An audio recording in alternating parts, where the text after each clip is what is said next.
for June 19th, 2019.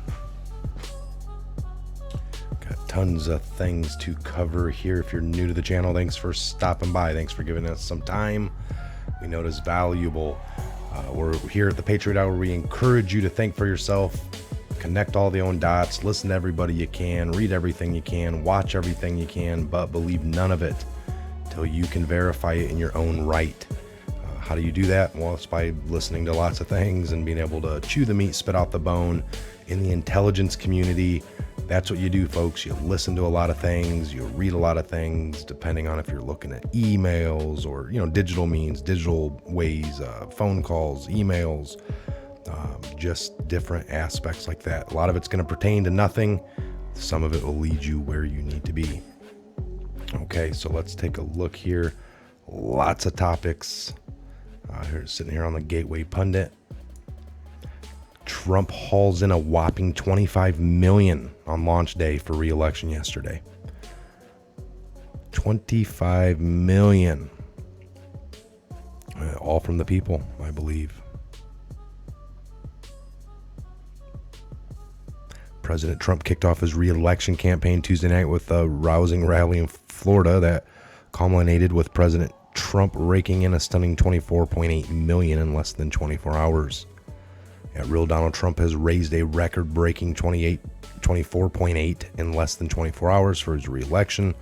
The enthusiasm across the country for the president is unmatched and unlike anything we've ever seen. Hashtag Trump 2020 and hashtag Keep America Great. Republican National Committee Chairman Ronna McDaniel tweeted early Wednesday morning. So early today, she tweeted right here. It's unmatched. For those keeping score, that's more than the 5 highest polling Democrats combined. So interesting little tidbit there. Interesting to keep in mind. But we'll just I got another article I wanted to get to somewhere in here. So just in, the second ex-Senate staffer connected to Jackson Casco charged in aiding doxing of GOP senators. Is Hillary drinking again? Hillary tries to troll Trump and InfoWars after Trump's MAGA rally in Orlando, claims she's blessed with stamina.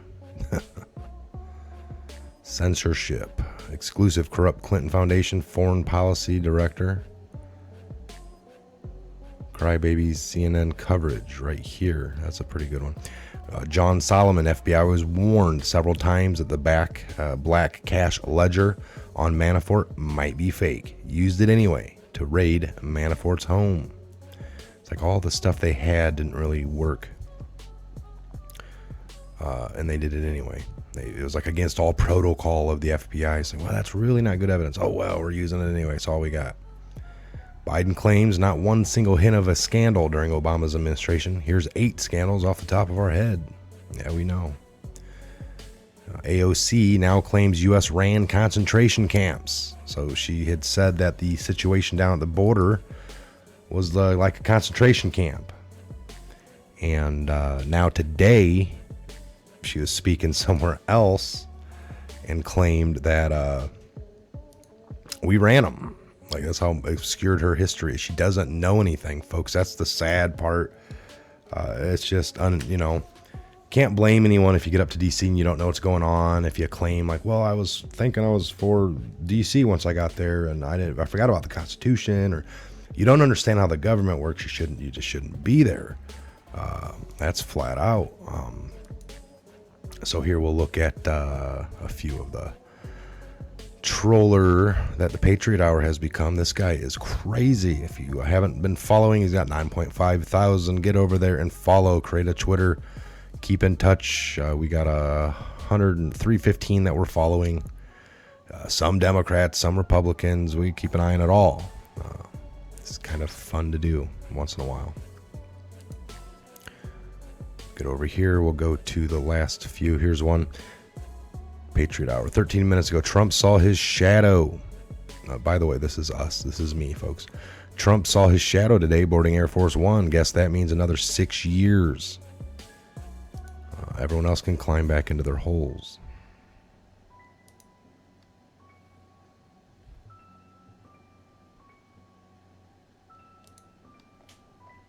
And then here you go. Keep your polls. Thy eye don't lie. I took this from my Facebook that I posted. Keep your polls. The eyes don't lie. Trump last night. Biden.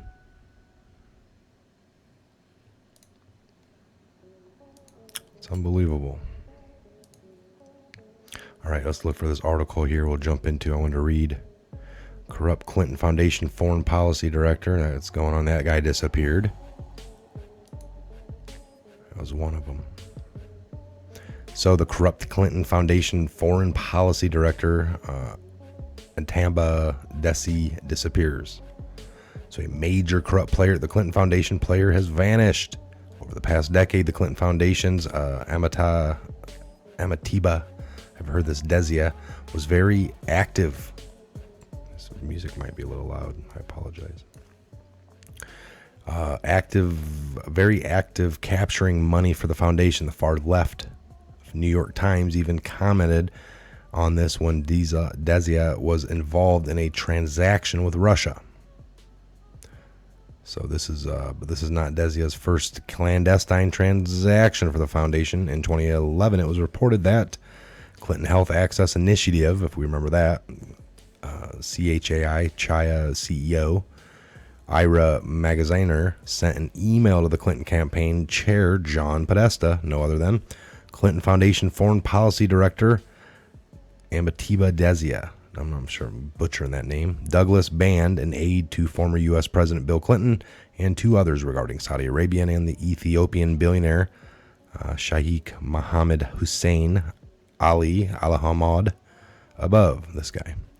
So Magaziner writes, Shai would like to request that President Clinton call the Mohammed to thank him for offering his plane to the conference in the Ethiopia and expressing regrets that President Clinton's schedule does not permit him to attend the conference.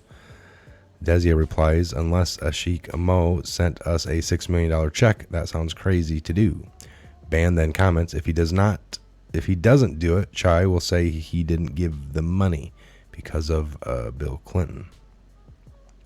Podesta writes, I agree with Doug, and this seems rather easy and harmless, not a big time sink. WikiLeaks. So thus it can be seen that Sheikh Mohammed is giving some money to the foundation. Though the amount is unknown, also the exchange shows Podesta has no position in the foundation, helping make foundation decisions. This was all just the beginning. So this is a very interesting article here, folks, and it's pretty lengthy, but I'll read it.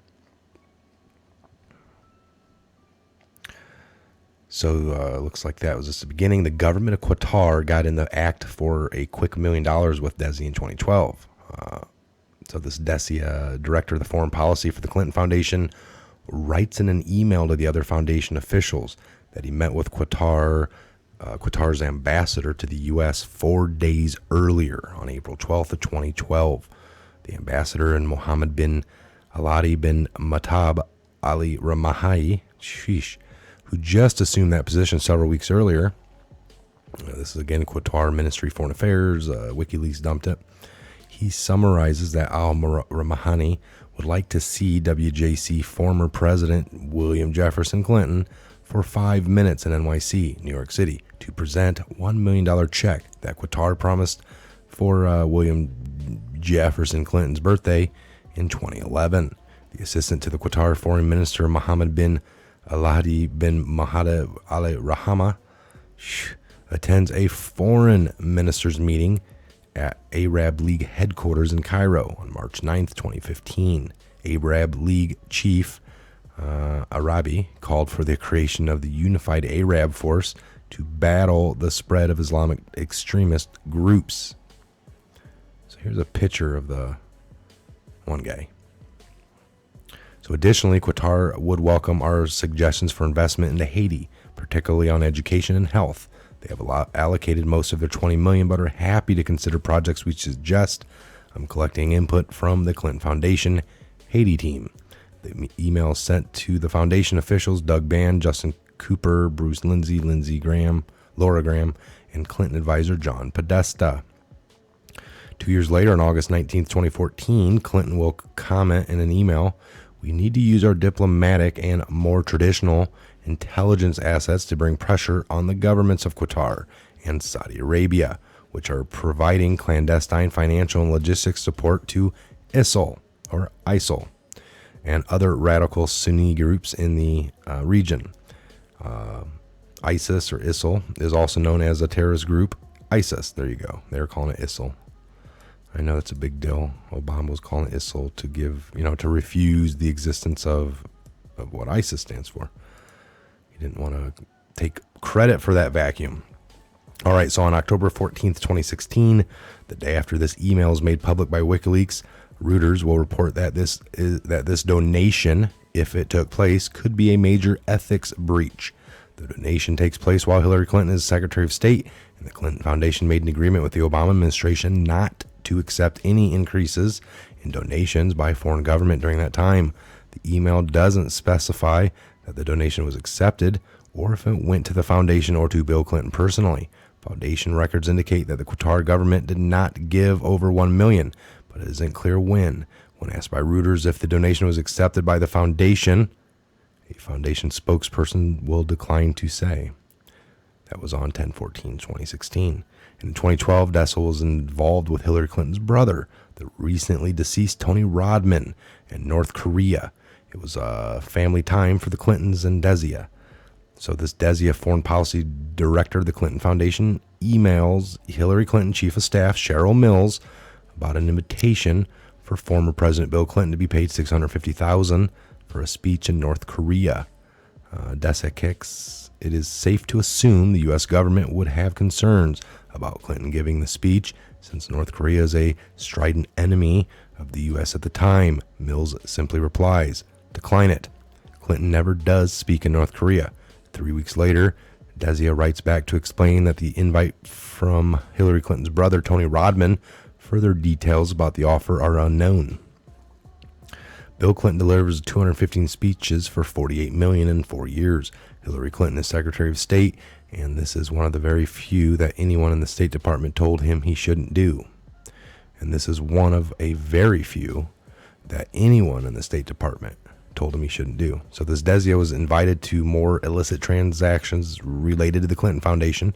He worked with Bill Clinton trying to reach an agreement with the State Department to give a speech in Congo to the poorest country in the world for $650,000. Desia received emails from Cheryl Mills that contained classified information. He worked for Libya's president. He thought to meet Bill Clinton just 2 days before Benghazi terror attack. Desia must have done his job because the Libyan president did meet with both Hillary and Clinton later that month.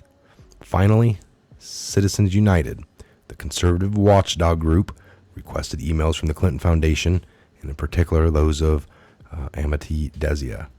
Of course, this was delayed with only 17 emails provided in the first 2 months out of an estimated 4,000. Whatever happened to this guy? Where is he? He appears to have vanished. All right, so without making any speculation, knowing what we know, it could be that that he is in protection, right? Simply witness protection of sorts, or being very closely guarded towards these final hours. Maybe they're horning in. Seems like lots of people have been vanishing around these certain Clintons again. Without saying too much, let's put some more pieces together, folks. I have had lots of other stories I want to get into, but that one took quite a bit of time. We like to keep these short and sweet, so tune back in. We'll keep looking into this Desia, whatever his name is. I cannot pronounce it right. I'm not an expert I always butcher names. All right. So, all right. Again, if you're new or new to the channel, thanks for stopping by. If you're a returning Patriot, thanks for coming back. And God bless each and every one of you. And we'll see you here real soon on the next Patriot Hour update video coming real soon. Have a great evening, and we'll see you back. God bless.